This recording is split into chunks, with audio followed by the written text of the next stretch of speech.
Mencari timba anak dara di bawah sarang burung tempua. Melati kuntum tumbuh melata, sayang merbah di pohon cemara. Assalamualaikum, mulanya kata, saya sembah pembuka bicara. Ingin saya mengucapkan ribuan terima kasih kepada yang dihormati lagi disanjungi penyelaras subjek BBM 157 Pengenalan Linguistik Bahasa Melayu Puan Zuraidah binti Muhammad Sulaiman. Alhamdulillah, bersyukur kita dengan kudrat ilahi, kita semua dapat berkumpul bersama-sama untuk menjalankan program wacana kita pada hari ini. Walaupun dengan kekangan dan halangan yang dihadapi ketika musim pandemik ini, yang membuatkan kita terpaksa melaksanakan program ini secara dalam talian. Sebelum saya meneruskan dengan introduksi panel-panel kita pada hari ini, ingin saya memperkenalkan pilihan wacana kami, iaitu Wacana Ilmu KPM, sembang santai perkongsian, pengajaran dan pembelajaran di rumah yang dikendalikan oleh Encik Fadli Saidin bersama-sama 3 orang panel yang lain, di mana mereka khususnya berkongsikan tentang pengalaman serta pendapat mereka mengenai sistem pembelajaran dari rumah. Tanpa mengelengahkan masa lagi, izinkan saya memperkenalkan barisan ahli panel kita pada hari ini yang sudah bersiap sedia, kelihatan anggun bagai bidadari. Baiklah, memperkenalkan panel pertama kita. Walaupun kelihatan seperti harimau yang ingin menerkam mangsanya, jangan takut dengan solekan matanya kerana panel ini merupakan seorang yang lembut lagi petah berkata, Saudari Nurul Aisyah. Seterusnya, panel kedua kita iaitu Nurul Syazana dengan senyuman yang lagi berseri-seri yang ditemani oleh Saudari Inas Azalia, pelajar yang berwibawa dan bertauliah. Diikuti dengan panel-panel kita Ilham Nabilah, Sarah Yasmin dan Putri Zuliani. Panel-panel kita pada hari ini akan mengupas aspek linguistik bahasa Melayu iaitu variasi bahasa, wacana dan juga kelainan bahasa Inggeris dan bahasa Melayu di mana kami akan membincangkan secara mendalam analisis kami.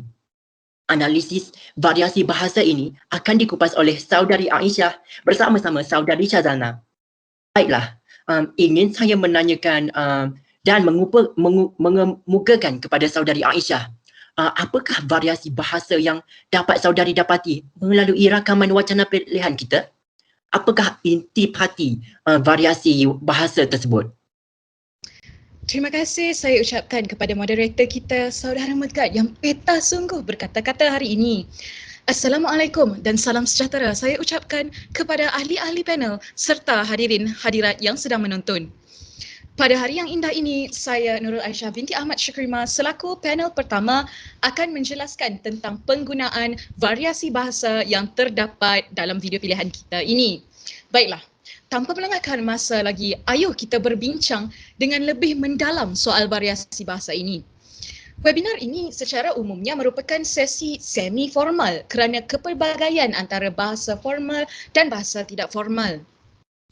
Ahli-ahli panel yang dihormati sekalian, bahasa formal merupakan bahasa yang apabila kita gunakan mematuhi segala peraturan yang ditetapkan mengikut bahagian-bahagian linguistik tersendiri sama ada dari segi sebutan, sistem imbuhan, binaan dan susunan ayat serta pilihan perkataan yang digunakan.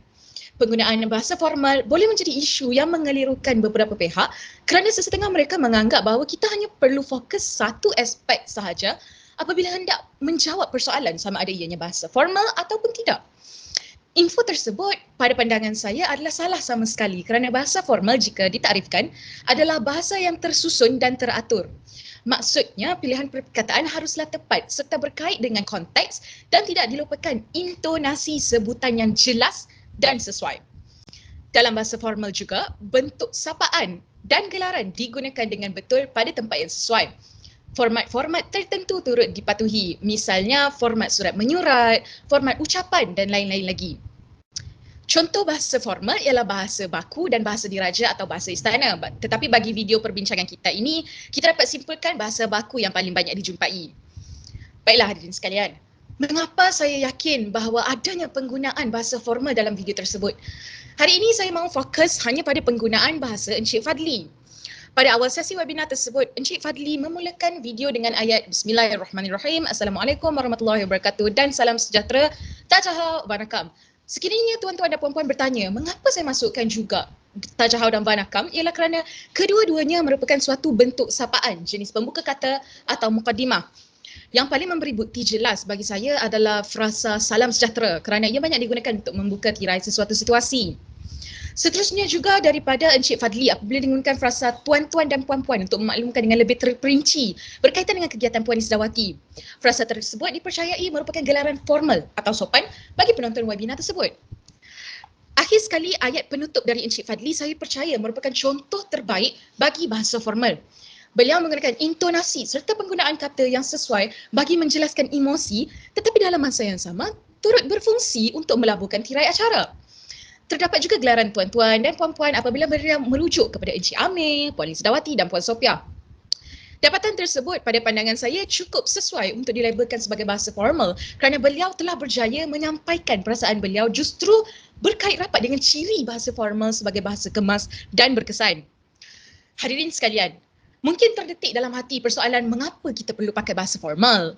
Antara kepentingan penggunaan bahasa formal oleh pewacana-pewacana ini adalah ia akan mewujudkan satu variasi sebutan baku yang dapat digunakan dalam situasi rasmi kerana video yang dipilih secara umumnya dilabel sebagai webinar formal.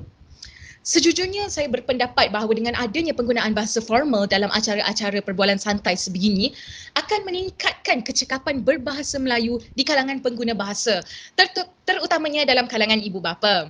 Ibu bapa di luar sana, sebagaimana yang kita sedia maklum, jarang sekali menggunakan bahasa formal walaupun dalam acara-acara rasmi, tuan-tuan dan puan-puan. Jadi saya simpulkan apabila mereka mendengar variasi bahasa formal daripada panel-panel tersebut, mereka akan lebih teringin untuk kedengaran profesional juga pada masa dan tempat yang sesuai.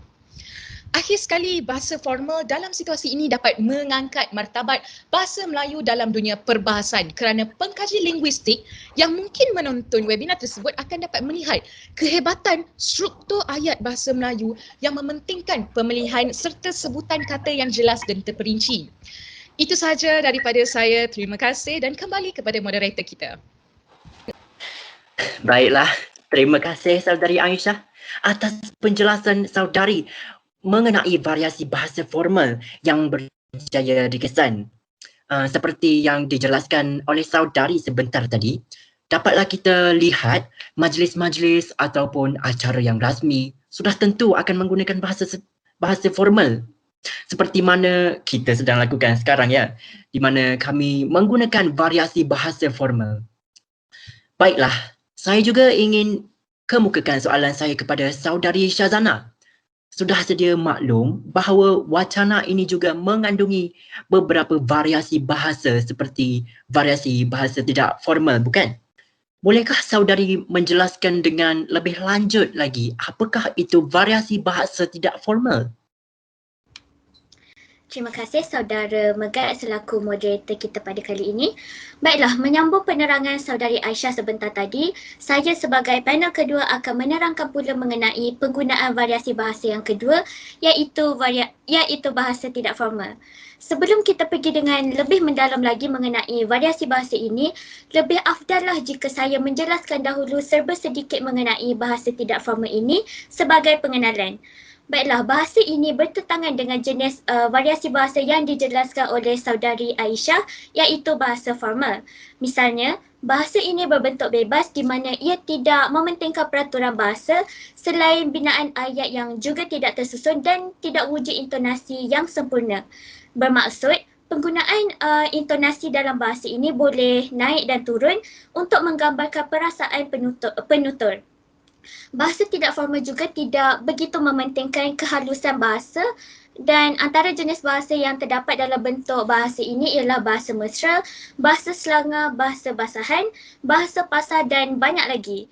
Namun begitu, pada forum kali ini, saya akan memfokuskan pada satu jenis bahasa saja iaitu bahasa basahan. Kerana apabila saya mengamati keseluruhan video perbincangan yang telah kami pilih, saya mendapati jenis bahasa ini adalah yang paling dominan berbanding jenis bahasa tidak formal yang lain. Baiklah, mungkin ada di antara pendengar forum kita kali ini yang tidak mempunyai sebarang idea dan tertanya-tanya apakah yang dimaksudkan dengan bahasa basahan. Sedikit saja penerangan mengenai bahasa ini. Bahasa basahan merupakan bahasa yang digunakan dalam pertuturan harian. Ia juga dikenali sebagai bahasa kolokial atau bahasa perbualan yang tidak mementingkan unsur tata bahasa kerana penggunaan bahasa ini hanya memfokuskan kefahaman antara penutur dan juga pendengar. Antara ciri-ciri bahasa basahan ialah pemendekan kata, perubahan bunyi dan juga pengguguran kata hubung. Baik, memandangkan saudari Aisyah sudah menjadikan Cik Fadli sebagai contoh bagi penjelasannya, saya akan menggunakan dua pewacana lain iaitu Puan Lisdawati dan Encik Amir yang turut menyumbang banyak idea di dalam video tersebut. Pertama sekali, Encik Amir menggunakan ciri bahasa basahan apabila beliau menggugurkan penggunaan kata hubung dan dalam bicara beliau. Memetik ayat beliau yang membincangkan mengenai pelajar yang perlu menjalani PDPR, beliau berkata mereka di rumah, so ada masa untuk memikirkan, ada masa untuk merancang modul-modul, ada masa untuk macam mana nak approach. Di sini kita dapat lihat beliau tidak menggunakan kata hubung dan sebaliknya melakukan pengulangan frasa iaitu frasa ada masa sebanyak 3 kali. Seterusnya, di sepanjang video saya mendapati Puan Lisdawati yang paling banyak menggunakan ciri bahasa basahan. Hal ini kerana dia mewakili golongan ibu bapa di mana penggunaan bahasa yang tinggi itu bukanlah suatu kebiasaan bagi mereka. Sebagai contoh, beliau banyak menggunakan pemendekan morfologi seperti ini kepada ni, sudah menjadi dah, hendak menjadi nak dan banyak lagi. Akhir sekali, beliau turut menggunakan ciri perubahan bunyi dalam bicara beliau. Contoh perubahan bunyi yang dimaksudkan adalah bunyi morfologi juga menjadi juga. Namun begitu, ia bukanlah sesuatu yang baru ataupun menghairankan kerana perbincangan ini adalah perbincangan yang secara santai. Makanya mereka tidak memberatkan penggunaan tata bahasa yang tinggi. Hadirin yang dihormati sekalian, sebelum saya menyerahkan kembali forum ini kepada tuan moderator kita, saya akan mengupas sedikit kepentingan penggunaan bahasa tidak formal ini. Penggunaan bahasa tidak formal seperti bahasa basahan penting bagi pewacana-pewacana yang terlibat dalam video perbincangan ini kerana mereka membincangkan isu yang melibatkan pelbagai pihak seperti pihak ibu bapa dan pihak guru. Oleh itu, penggunaan bahasa tidak formal membolehkan mereka mengupas isu tersebut secara santai tetapi dalam masa yang sama segala input yang cuba disampaikan berjaya difahami oleh kesemua pihak. Seterusnya, penggunaan variasi bahasa ini membolehkan penutur dan juga pendengar memahami konteks yang disampaikan dengan mudah kerana mereka menggunakan bahasa perbualan di mana bahasa ini digunakan dalam kehidupan harian. Akhir sekali, penggunaan bahasa basahan dalam perbincangan dapat menunjukkan bahawa bahasa Malaysia itu bukanlah sentiasa menegaskan penggunaan morfologi, semantik atau sintaksis yang tinggi sahaja. Hal ini dapat mengubah persepsi masyarakat Malaysia terutamanya orang Melayu yang beranggapan bahasa Malaysia adalah bahasa yang sukar dan terlalu baku untuk digunakan. Sekian sahaja daripada saya. Terima kasih. Ya, baiklah. Terima kasih saudari Syazana. Selesai sudah kita dengan bahagian analisis variasi bahasa, ya. Dapat kita ketahui bahawa amat berbeza sekali kedua-dua variasi bahasa ini. Bahasa formal dan tidak formal, ya. Kita juga dapat ketahui variasi bahasa seperti bahasa basahan dari panel kita Nurul Syazana sebentar tadi. Ini ianya jatuh di dalam kategori bahasa tidak formal. Baiklah, meneruskan program forum kita, beberapa panel kita telah ditugaskan untuk menganalisis dari segi wacana kerana seperti yang kita tahu, wacana merupakan satu topik yang agak besar, ya, di mana beberapa aspek memainkan peranannya. Saudari Ilham dan Inas akan mengupas wacana dari aspek kohesi dan koheren, manakala saudari Putri dan Sarah pula akan mengupas wacana dari aspek maksud tidak berlawanan dan juga andaian dan inference. Bermula dengan kohesi. Saya ingin menanyakan kepada saudari Ilham, apakah kohesi ini? Mengapa kohesi ini ada di dalam wacana ini? Boleh saudari jelaskan? Terima kasih diucapkan kepada moderator kita atas soalan yang begitu relevan dengan tajuk perbincangan kita pada hari ini. Terlebih dahulu, saya ingin mengucapkan terima kasih kepada pihak penganjur kerana telah menjemput saya menjadi salah seorang panel untuk forum kita pada hari ini. Assalamualaikum warahmatullahi wabarakatuh dan salam sejahtera kepada rakan-rakan panel yang dikasihi dan hadirin warga maya.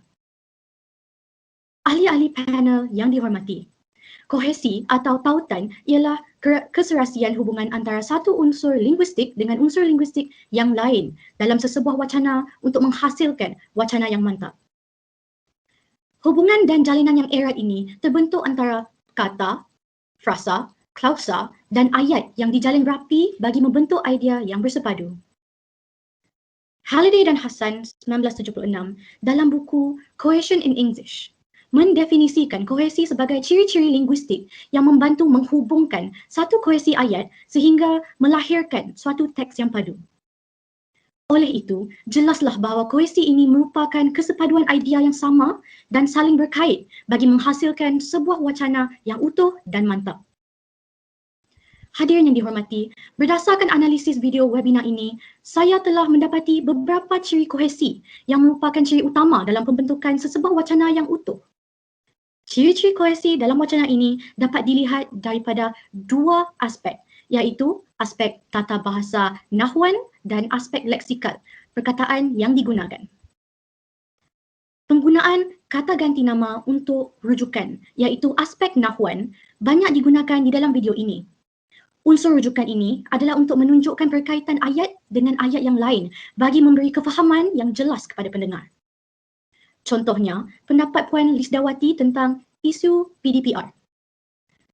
Jadi sebenarnya saya sendiri sangat menghargai cikgu-cikgu sebab diorang punya inisiatif usaha nak pastikan anak-anak tu mendapat ilmu yang secukupnya mengikut umur mereka membesar. Kata dia orang merujuk kepada cikgu-cikgu iaitu rujukan kata ganti nama diri orang ketiga.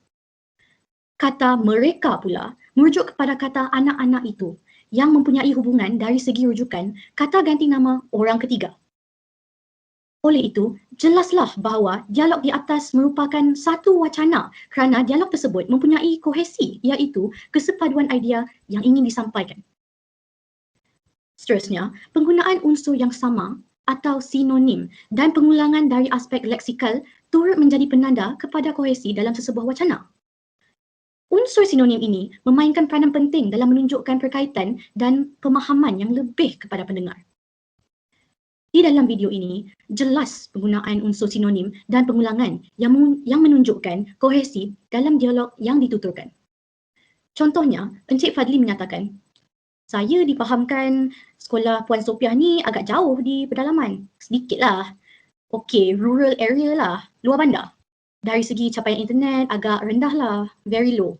Dan macam saya sebut tadi, kebanyakan pemahaman ibu bapa, PDPR ni more to online. Dan mungkin di kawasan bandar should be no problem lah dengan capaian internet. Hadirin yang dihormati, kata pedalaman mempunyai perkaitan dengan kata luar bandar. Dari segi leksikal, iaitu pedalaman sinonim dengan luar bandar, iaitu sama erti. Manakala, kata capaian internet yang diulang dua kali juga mempunyai hubungan leksikal dari segi pengulangan kata untuk mewujudkan kefahaman yang lebih kepada pendengar. Hal ini jelas menunjukkan bahawa dialog di atas mempunyai ciri kohesi dalam mewujudkan kesepaduan idea di dalam sesebuah wacana. Ahli panel yang saya kasihi, ciri terakhir saya dapati daripada webinar ini ialah penggunaan hiponim daripada aspek leksikal. Penggunaan hiponim kepada superordinat mampu memberi sesebuah wacana yang mantap dan berkesan kepada para pendengar. Contohnya, melalui dialog Puan Lisdawati dengan aktiviti kelas dia, dengan kurikulum dia. Ni kat rumah kita suruh kurikulum, malaslah. Padahal kurikulum itu bagus. Bagus untuk beriadah, dia pergi jogging untuk keluarkan peluh.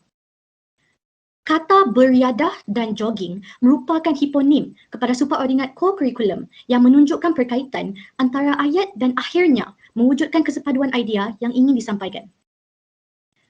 Hadirin yang dihormati, kesimpulannya, kohesi merupakan salah satu daripada ciri wacana yang perlu ada dalam mewujudkan sesebuah wacana yang utuh dan mantap. Pengetahuan mengenai wacana kohesi dapat membantu pendengar atau pembaca memahami maklumat yang ingin disampaikan dalam sesebuah wacana, sama ada lisan atau tulisan. Sekian sahaja penerangan saya berkaitan kohesi. Saya berharap penerangan saya ini mampu menjawab semua persoalan yang diutarakan oleh moderator. Sekian, terima kasih. Kembali kepada Tuan Moderator. Baiklah, terima kasih. Seperti yang kita dapat ketahui melalui penjelasan panel kita sebentar tadi, ya, kohesi merupakan kesepaduan idea di mana ianya mempunyai hubungan dengan satu unsur linguistik dan unsur linguistik yang lain. Terima kasih ya Saudari Ilham. Seterusnya, kita akan mendengar penjelasan aspek koheren daripada panel seterusnya. Saudari Inas, bolehkah anda menjelaskan apakah yang membuatkan koheren dan kohesi ini berbeza? Namanya hampir sama dan kadang-kadang membuatkan ramai keliru dengan konsep ini. Dipersilakan ya Saudari Inas. Baiklah, terima kasih diucapkan kepada Tuan Moderator kita pada hari ini. Assalamualaikum warahmatullahi wabarakatuh. Saya ucapkan kepada tuan-tuan dan puan-puan serta kepada semua ahli-ahli panel yang sudi hadir pada hari ini.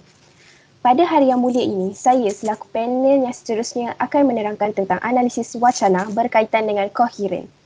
Seperti yang kita tahu, untuk menghasilkan sebuah wacana yang menarik, wacana tersebut perlu menepati aspek koheren dan kohensi dengan jelas. Baiklah, tuan-tuan dan puan-puan yang dihormati sekalian. Pertama sekali, maksud wacana itu tersendiri merujuk kepada kesatuan bahasa yang lengkap dengan memenuhi aspek koheren dan kohesi yang tinggi. Apa itu koheren?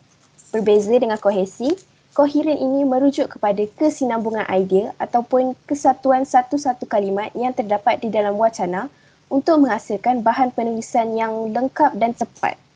Oleh itu, dalam sesebuah wacana, penulis hendaklah memastikan hasil penulisannya menepati kesinambungan idea secara padu melalui maklumat-maklumat yang terkandung di dalamnya.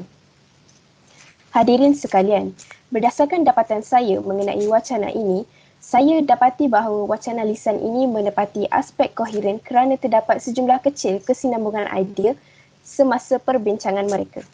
Selain itu, dapat kita perhatikan bahawa hadirnya kalimat-kalimat tertentu yang menunjukkan kesatuan idea antara satu dengan yang lain. Tidak cukup dengan itu, wacana ini juga diselitkan dengan beberapa penanda wacana yang menghubungkan satu ayat dengan ayat yang lain. Pertama sekali, marilah kita lihat apa yang telah dituturkan oleh Encik Fadli pada permulaan wacana ini. Beliau menyiarkan pendapatnya mengenai isu COVID-19 dan impaknya terhadap satu dunia. Berdasarkan penyampaian beliau, saya dapati bahawa beliau menggunakan penanda wacana yang bertujuan untuk memberi idea lain selain menghubungkan idea-idea tersebut. Sebagai contoh, beliau menggunakan frasa bukan sahaja untuk menunjukkan bahawa penyampaiannya akan disambung dengan idea lain tetapi berkaitan dengan apa yang beliau beritahu sebentar tadi. Selain daripada penanda wacana, beliau turut meliputi aspek kesinambungan idea daripada frasa satu dunia di dalam ayat yang pertama dan berkesinambungan dengan ayat yang seterusnya iaitu dunia ekonomi dan dunia pendidikan. Hal ini menunjukkan bahawa wacana lisan tersebut menepati aspek koheren yang meliputi kesatuan idea antara satu ayat dengan ayat yang lain. Selain daripada Encik Fadli, Encik Amir Sahudi turut mempertimbangkan aspek koheren di dalam wacana ini. Misalnya, beliau juga menggunakan penanda wacana untuk menunjukkan perbezaan zaman dahulu dan juga zaman kini. Seperti yang beliau nyatakan, penggunaan frasa sebelum ini dan juga sekarang ini menunjukkan terdapat idea yang berlawanan namun masih bersatu antara satu dengan yang lain melalui aspek masa. Beliau juga menuruti aspek kesinambungan idea melalui penggunaan frasa PDPR yang berkelanjutan dengan frasa-frasa yang lain iaitu sistem pendidikan, PDP, PDPC dan pembelajaran. Perkara ini memberikan lebih maklumat mengenai PDPR semasa pandemik. Oleh itu, dapat kita fahami bahawa beliau menyelitkan unsur-unsur koherensi dalam penyampaian beliau di dalam wacana ini untuk menghasilkan idea yang bersatu melalui penggunaan penanda wacana dan juga kesatuan satu ayat dengan ayat yang lain. Baiklah, kembali semula kepada Encik Fadli. Berbeza dengan sebelum ini, kali ini beliau tidak menggunakan penanda wacana. Walau bagaimanapun, beliau masih menuruti aspek kesinambungan idea itu dengan menggunakan frasa-frasa seperti kaedah, online, webinar, bual bicara, offline dan offsite untuk menunjukkan kesatuan idea melalui kaedah kepada contoh-contoh kaedah PDPR yang ada. Kesimpulannya, aspek koheren ini boleh dicapai dalam suatu wacana walaupun tiada penggunaan penanda wacana. Hal ini demikian kerana difahamkan bahawa koheren adalah kesinambungan idea tetapi ianya tidak tertakluk sama ada hadirnya penggunaan penanda wacana ataupun tidak. Saudara-saudari sekalian, berdasarkan hujah dan contoh-contoh yang telah diberikan sebentar tadi, jelaslah bahawa aspek koheren ini sangat penting dalam mewujudkan hasil penulisan yang bertaraf tinggi supaya konteks ayat dapat disampaikan dengan lebih jelas. Berbeza dengan kohesi, koheren atau kesinambungan idea amat diperlukan untuk menghasilkan aliran wacana yang mudah difahami dan lengkap dengan pengawalan dan pengakhiran yang lebih jelas. Sehubungan dengan itu, tamatlah sudah penyampaian saya berkaitan dengan aspek koheren dalam wacana. Sebelum saya mengakhiri hujah saya, izinkan saya mengucapkan terima kasih kepada semua yang sudi mendengar dan diharapkan info-info yang telah saya sampaikan sebentar tadi dapat difahamkan dengan jelas dan sempurna tanpa sebarang kekeliruan lagi. Dengan ini, saya menyerahkan semula platform ini kepada Tuan Moderator kita untuk meneruskan forum ini dengan ahli panel yang seterusnya. Terima kasih. Ya, baik. Terima kasih saudari Ilham dan Inas atas penjelasan yang sangat teliti mengenai koheren dan kohesi ini. Ingin saya mengulas sedikit mengenai aspek koheren yang diterangkan oleh saudari Inas sebentar tadi. Perbezaan antara kohesi dan koheren ialah kohesi mengenai kesepaduan idea, manakala koheren ini merupakan kesinambungan idea di mana ianya mempunyai kalimat-kalimat yang bersesuaian untuk menunjukkan kesatuan idea di mana ia berkait dengan ayat sebelum dan selepas. Baiklah, kita sudah selesai mendalami aspek wacana dari segi kohesi dan koherennya. Sekarang kita beralih pula kepada ahli panel kita, saudari Putri dan saudari Sarah untuk mengupas analisa mereka mengenai maksud tidak berlawanan dan juga andaian dan inference. Bolehkah saya meminta saudari Sarah untuk memulakan perbincangan? Apakah yang dapat saudari terangkan mengenai andaian dan inference ini? Saya selaku moderator forum ini juga tidak beberapa arif dengan konsep ini. Dipersilakan. Terima kasih kepada moderator Saudara Megai atas soalan yang diajukan. Assalamualaikum dan salam sejahtera kepada semua hadirin dan hadirat yang dihormati. Berbalik kepada soalan tadi, andaian digelar sebagai judul yang bermaksud utama dan merupakan maklumat pertama dalam wacana, manakala inference digelar sebagai ulasan atau huraian. Peranan inference adalah untuk menjelaskan maklumat baharu dan biasanya maklumat ini boleh dijumpai selepas andaian. Tanpa inference, andaian akan tergantung sendiri dalam satu pendapatan. Terdapat beberapa andaian dan inference dalam wacana ini, kesemuanya boleh dikenal pasti dengan penggunaan penanda wacana atau alat pergabungan. Dapatan pertama kita dapat dikenal pasti yang dikatakan oleh Encik Fadli ialah kita umum mengetahui bahawa pandemik COVID-19 ini adalah satu isu yang melanda satu dunia kucar-kacir jadinya. Bukan sahaja dalam dunia ekonomi dan sebagainya, tapi dalam dunia pendidikan. Andaian pertama yang menyatakan sintaksis COVID-19 adalah satu isu yang melanda satu dunia dan morfologi bukan sahaja merupakan frasa inference kerana merupakan penanda wacana. Hal ini demikian bahawa inference menjelaskan terhadap maklumat andaian.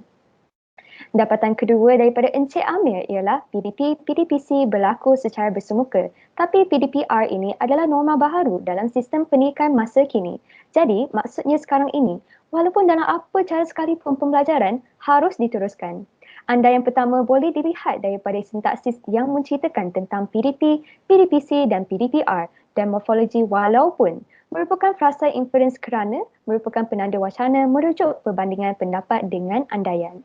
Seterusnya, dapatan ketiga daripada Puan Sofia ialah dan ramai di luar sana beranggapan PDPR itu semata-mata online dan ini agak merunsingkan kami juga peringkat kementerian apabila pemahaman itu kurang jelas. Walaupun di peringkat kementerian sendiri terlalu banyak, kita dah ada siri-siri webinar dan juga siri-siri buat bicara di televisyen untuk menyampaikan apa itu PDPR sepatutnya yang kena melalui dengan 3 kaedah. Yang pertama online, yang kedua offline dan yang ketiga offsite. Sama juga seperti dapatan kedua, morfologi walaupun merupakan frasa inference kerana merupakan penanda wacana. Oleh itu, sintaksis andaian datang terdahulu, kemudian frasa inference. Dapatan keempat yang dituturkan oleh Puan Sofia juga ialah Sekolah Haji Hussein ini kalau mengikut pencapaian internet memang agak rendah lah. Jadi kami berdasarkan PKP fasa 1, fasa 2 dan juga fasa 3, pihak sekolah telah mengambil ketetapan ada kita menggunakan gabungan iaitu secara dalam talian melalui WhatsApp dan juga melalui luar talian di mana kami menggunakan modul. Yang ini berdasarkan capaian internet sebab melalui bacaan yang telah dibuat dalam soal selidik ibu bapa, kita dapati 90% saja waris yang boleh mencapai talian internet. Jadi melalui aplikasi yang paling mudah iaitu aplikasi WhatsApp. Andaian pertama boleh dilihat daripada sintaksis yang menceritakan Sekolah Haji Hussein menjalankan PDPR secara dalam talian dan juga luar talian, kemudian diikuti inference. Hal ini kerana terdapat kesinambungan sintaksis maklumat yang mendalam dengan memberi maklumat nilai peratus pewaris daripada soal selidik ibu bapa yang pernah dilaksanakan. Akhir sekali, dapatan terakhir daripada Puan Sofia iaitu melalui ERPH ni tadi, kita dah dapat maklumat penglibatan murid di dalam sisi PDPR dan juga kita boleh lihat berapa ramai murid yang dapat menyertai sisi PDP pada masa-masa tersebut, jadi memudahkan urusan cikgu. Sekiranya pihak sekolah pantau, pihak sekolah minta ataupun pihak BPD meminta maklum ataupun data berkaitan dengan penglibatan murid kita dapat sahaja daripada ERPH tadi. Andaian pertama menyatakan definisi ERPH dan morfologi sekiranya merupakan frasa inference kerana merupakan kata hubung panjangan keterangan. Hal ini demikian bahawa inference menjelaskan terhadap maklumat andaian. Hadirin dan hadirat yang dihormati, kepentingan andaian dan inference adalah untuk mengenal pasti maklumat lama dan maklumat baharu yang dapat menerangkan subjek dengan berkesan. Tanpa wacana ini, kita akan sukar untuk memberi penjelasan, pengisahan dan pemilihan yang baik dalam penulisan atau secara lisan. Sekian itu sahaja daripada saya. Terima kasih. Kembali kepada moderator kita, Saudara Megat. Jadi, berdasarkan penjelasan saudari Sarah sebentar tadi, andaian ini merupakan judul terhadap sesuatu topik. Sebagai contoh, isu COVID-19 ini membuatkan dunia menjadi kucar-kacir. Itu adalah andaian bahawa COVID-19 ini membuatkan dunia menjadi kucar-kacir yang berfungsi sebagai judul kita, betul? Kemudian datangnya inference yang dibuat daripada andaian itu, iaitu ianya bukan sahaja terkesan terhadap dunia ekonomi, malah pendidikan juga, di mana inference ini memberikan maklumat yang baharu berdasarkan andaian yang dibuat. Baiklah, terima kasih saudari atas perkongsian saudari mengenai aspek tersebut. Seterusnya, kita akan bersama-sama saudari Putri untuk saudari menjelaskan maksud yang tidak berlawanan. Bismillahirrahmanirrahim. Pertama sekali saya ingin mengucapkan terima kasih kepada Tuan Moderator kita, Saudara Megat, kerana telah menjemput saya untuk menjadi salah seorang panel pada hari ini. Assalamualaikum dan salam sejahtera kepada semua. Alhamdulillah, saya berasa amat bertuah sekali kerana dapat bersama-sama dengan panel yang lain dalam forum kali ini. Jadi insyaAllah saya akan cuba sambung pembentangan ini dengan ciri-ciri wacana yang terakhir, iaitu maklumat yang tidak berlawanan. Saudara-saudari sekalian, apa sebenarnya maklumat tidak berlawanan ini? Maklumat tidak berlawanan ini merupakan maklumat ataupun ayat yang tidak berlawanan dengan ayat sebelumnya. Kebiasaannya maklumat tak berlawanan ini dia akan berada dalam satu tema sahaja. Contoh, guru itu mengajar dengan penuh dedikasi dan ayat seterusnya ialah guru itu dianugerahkan sebagai guru cemerlang pada tahun ini. Daripada situ kita boleh lihat bahawa kedua-dua ayat itu mempunyai tema yang sama. Perlu ke maklumat tidak berlawanan ini dimasukkan dalam setiap wacana? Ya, perlu. Sebab kita mahu memastikan maklumat yang disampaikan tidak menimbulkan sebarang kekeliruan kepada pembaca ataupun pendengar. Baiklah, berbalik kepada analisis tadi, wacana yang dipilih mempunyai satu tema yang khas iaitu pembelajaran dan pengajaran di rumah atau lebih dikenali sebagai PDPR. Saya dapati bahawa keseluruhan wacana itu menepati tujuan tema yang dipilih oleh para panel dalam wacana tersebut. Setelah menganalisis wacana itu dengan lebih mendalam dan terperinci, terdapat beberapa tema kecil yang berkaitan dengan PDPR. Sebagai contoh, kata-kata daripada Encik Amir Sahudi yang merupakan salah seorang ahli panel dalam forum tersebut. Sebelum ini, sistem pendidikan kita adalah sistem yang berorientasi kepada bersemuka. Maksudnya kerana ini adalah cikgu dan juga PDPC berlaku secara bersemuka. Tapi PDPR ini adalah norma baharu dalam sistem pendidikan masa kini. Jadi maksudnya sekarang ni, walaupun dalam apa cara sekalipun, pembelajaran harus diteruskan. Baiklah, berdasarkan contoh itu, tema yang saya dapat keluarkan ialah sistem pendidikan. Sekiranya hadirin sekalian perhatikan, ayat pertama Encik Amir dan ayat keduanya berkait rapat, bukan? Maksudnya, pragmatik kedua ayat ini dia tak berlawan antara satu sama lain. Jadi, cara ini dia lebih memudahkan para pendengar mahupun pembaca untuk memahami sesuatu konteks itu dengan lebih jelas. Hadirin sekalian, selain itu saya juga perasan bahawa kesemua panel dalam video tersebut mengaplikasikan penggunaan maklumat tidak berlawan dalam perbicaraan mereka. Misalnya, Puan Isdawati yang merupakan salah seorang panel dalam forum itu juga menerapkan penggunaan wacana ini dalam percakapan beliau yang bertemakan usaha guru mendidik anak murid. Mengapa saya mengatakan Puan Isdawati menggunakan wacana tidak berlawanan? Ini kerana beliau mengekalkan tema yang beliau guna supaya idea yang disampaikan tidak bercanggah antara satu sama lain. Seterusnya, saya juga dapati bahawa wacana maklumat tidak berlawanan ini turut diaplikasikan dalam ucapan Puan Sophia.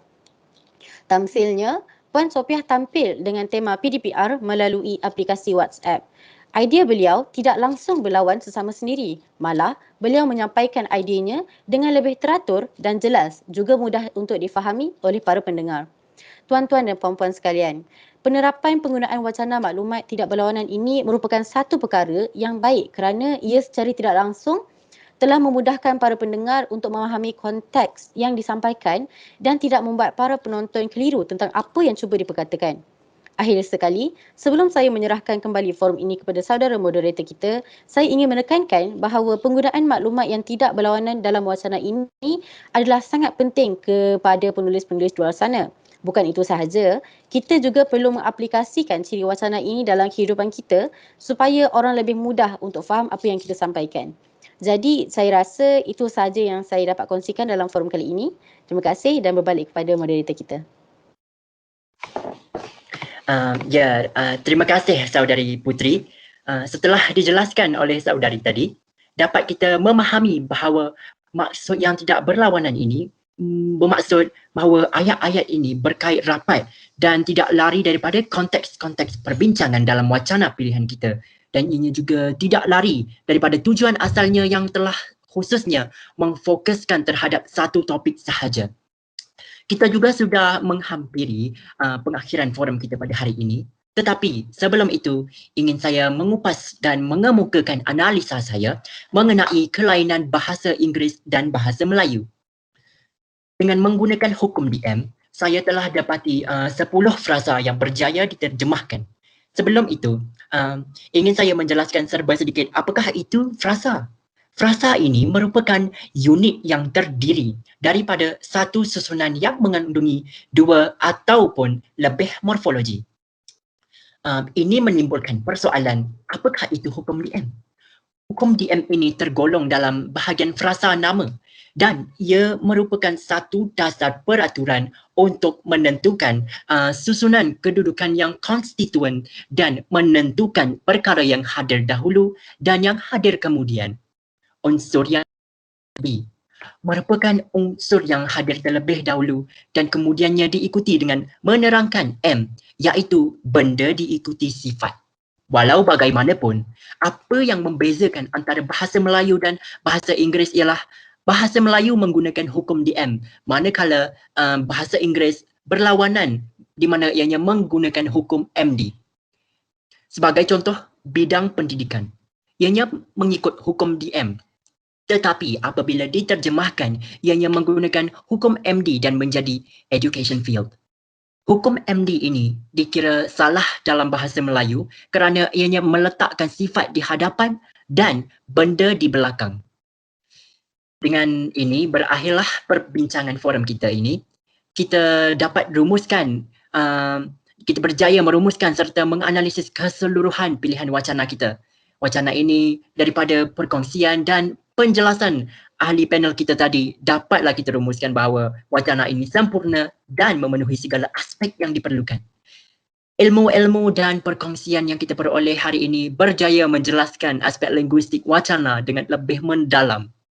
Alhamdulillah juga sepanjang program forum ini, semuanya berjaya dilaksanakan dengan lancar dari awal hingga ke menamatnya. Sebelum saya menamatkan program forum kita pada hari ini, izinkan saya merangkap satu pantun sebagai penutup. Salam kemaafan kami hulurkan, semoga kemesraan terus berpanjangan. Ilmu diberi, harap halalkan. Semoga perjuangan mendapat keberkatan. Assalamualaikum, sekian, terima kasih.